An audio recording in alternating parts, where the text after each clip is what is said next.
บทไทยที่ว่า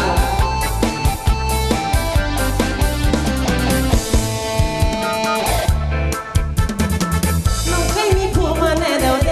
เดาเดแต่น้องยังเก็บบ่เคยจริงจังกับใครเป็นคนมักวนผู้ใดมาสวนกับไปโซโลหลายใจให้จะไปบายบ่ตัวนี้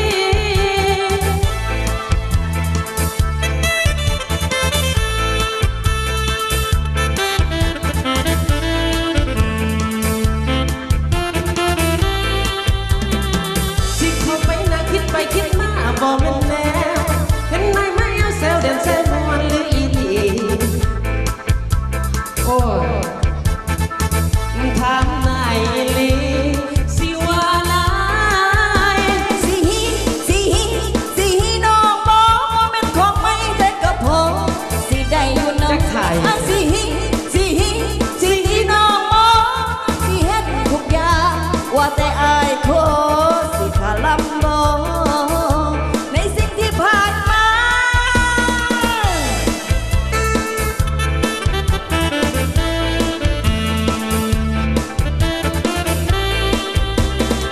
น้องเคยมีผัวมาแน่เดาเด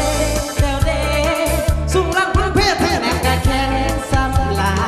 ถ้าอายที่น้องก็ให้เฝ้าบอกมาบ่อยากเป็นภาระของชีวิตอายสิเข้าไปน่าคิดไปคิดมาบ่แม่นแนวเห็นนายไม่เอาแซวเด่นแซวมวนหรืออีดีหมดใส่เบิดทุนน้องก็มีซ้ำนี้ถามนายอีหลีสิว่าลาย สิฮีสิฮีสิฮีน้องบอกว่าแม่นของไม่ได้กับผมสิได้อยู่น้องนายสิฮีสิฮีสิตีน้องบอกเฮ็ดทุกอย่างว่าแต่อายโคสิขาลำบ่ในสิ่งที่ผ่านมาอายสิฮีสิฮีสิฮีน้องบอกว่าแม่นของไม่ได้กับผมสิได้อยู่น้องอายสิฮีสิฮีสิตีน้องบอกสิเฮ็ดทุกอย่างว่าแต่อายโคสิขาลำบ่ในสิ่งที่ผ่านมา